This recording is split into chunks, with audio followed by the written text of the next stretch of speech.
Good morning. It's lovely to be back with you and delighted to share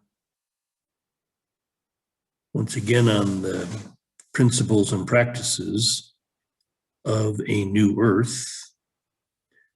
And again, this arises from our relationship with eternity, which we achieve via cultivating stillness or emptiness. This is the portal. It opens the portal, the energetic portal to eternity or the timeless realm. And we talked before about, what exists in eternity is everything, of course, all past, all future. Some have called this collection of human consciousness the Akashic records. So the point is that we have access to this universal mind, this unlimited energetic principle. And because we have access to it, we have unlimited resources at our disposal. Okay. All of this resource comes in the form of energy, and literally we've talked about the membrane of light. So we experience as we connect, and ideally as we develop this relationship, we learn to walk with one foot in eternity, one foot in the world.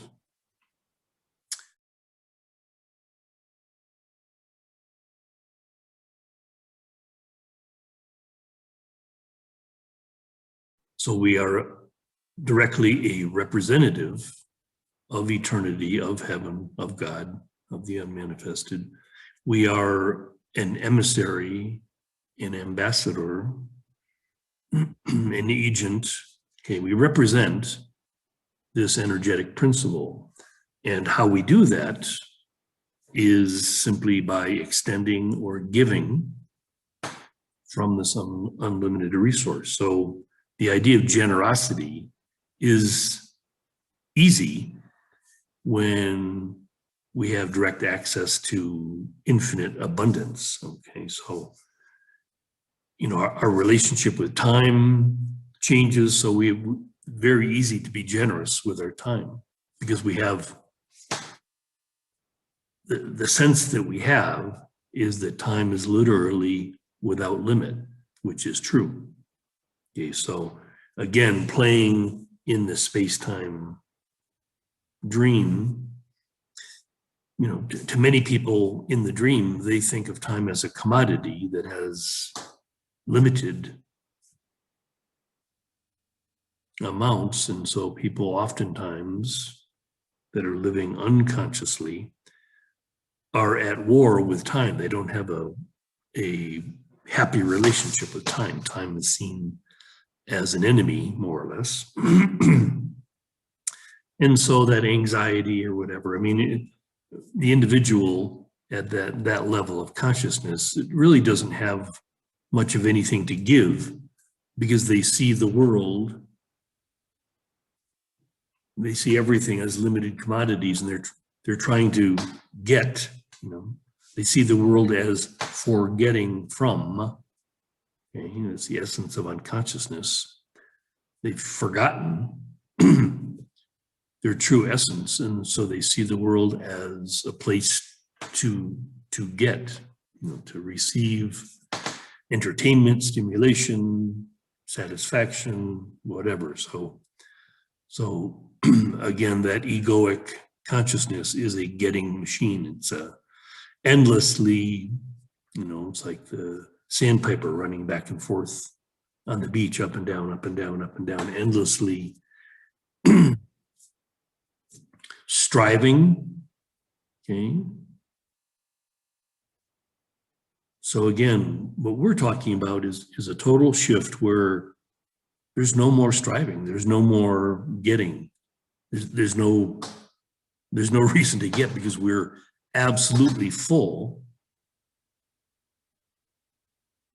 due to our relationship with the timeless realm. We're absolutely full of energy, full of light, of love, of joy, abundance. So it's very easy to see our life as giving, forgiving. The world is forgiving too. That's the nature of forgiveness, that we've reversed the consciousness of the egoic, let alone the tribal. The tribal simply lost in an impossible battle for survival. At the egoic level, it's more like a game, but the game is seek but do not find. So it's endlessly seeking, seeking experience, seeking knowledge, seeking enlightenment, seeking self-improvement.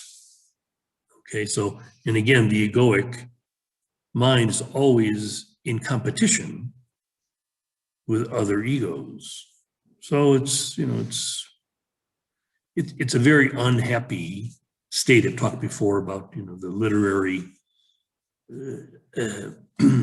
use Robert Johnson used in his book Transformation, using Don Quixote to describe the fully unconscious tribal mind, just lost in delusions.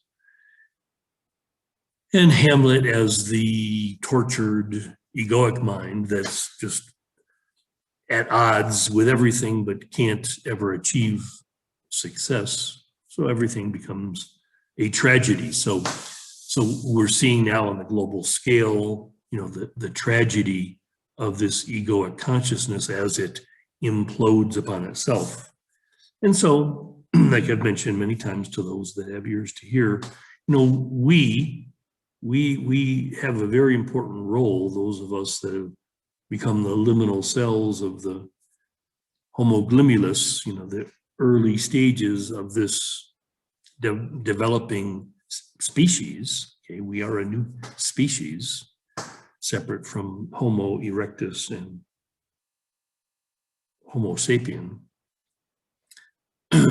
So the role we have to play today is powerful, beyond comprehension, really, because we're here to demonstrate, okay, with this generosity, this ease, this comfort, this delight, that life in a new earth, heaven on earth, that we are creating, life is meant to be fabulously delightful, filled with ease and comfort and pleasure and joy and happiness and whatever, because that's available to us in unlimited amounts.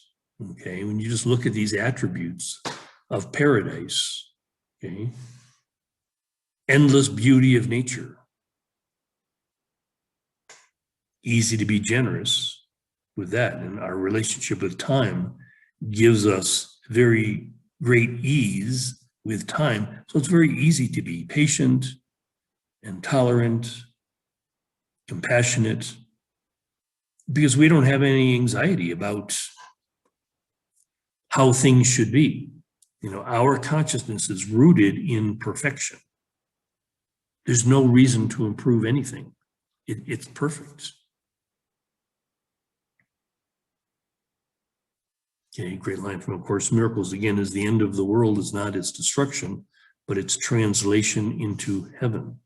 So we are the translators of this world into heaven. Okay, so my experience now is I'm living in heaven.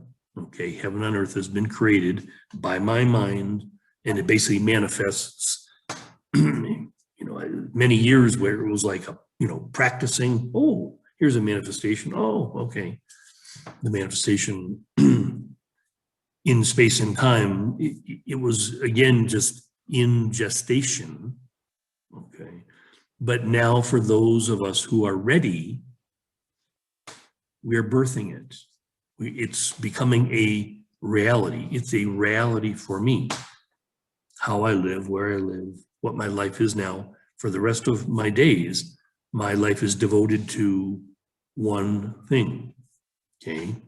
Being an endless fountain of expression of my appreciation, my joy, my enthusiasm for this role that I have as Sun King, okay? Because each of us has this role to play. And I've talked many times about naming that character, naming that role as very different from your tribal self, your egoic self, which, we carry along with us. It's what takes care of the body and the person. But that's easy. Again, at this level, that's easy. It's easy to care for the body. It's easy to care for the person. Neither are very needy, because they're not. I mean, it's pretty simple to take care of a body which is at peace, right? It's not easy to take care of a body or a person that is diseased or filled with dysfunction, has all kinds of emotional or mental challenges, whatever. So those of us that are in this rarefied realm, being patient, being tolerant with those that are still in this dysfunctional tribal and egoic prison. Okay. But again, to create the opportunity to create this model that can show others the possibility of living in total peace, total harmony, total happiness. There's nothing any longer lacking. There's no sense of lack. There's no striving. There's nothing to accomplish. Fully self-realized beings have nothing they need to do. So how do they spend their time? Giving out of endless generosity, giving their time, giving their joy, giving their peace, giving their light, giving their energy. Just again, like I say, an endless fountain of giving, because that's the point of life. To live, even if it's baby steps, practicing being the new species, participants in this new earth. And it's a great place, let me tell you that. I love you so much. Have a great day. Don't take anything too seriously, including me.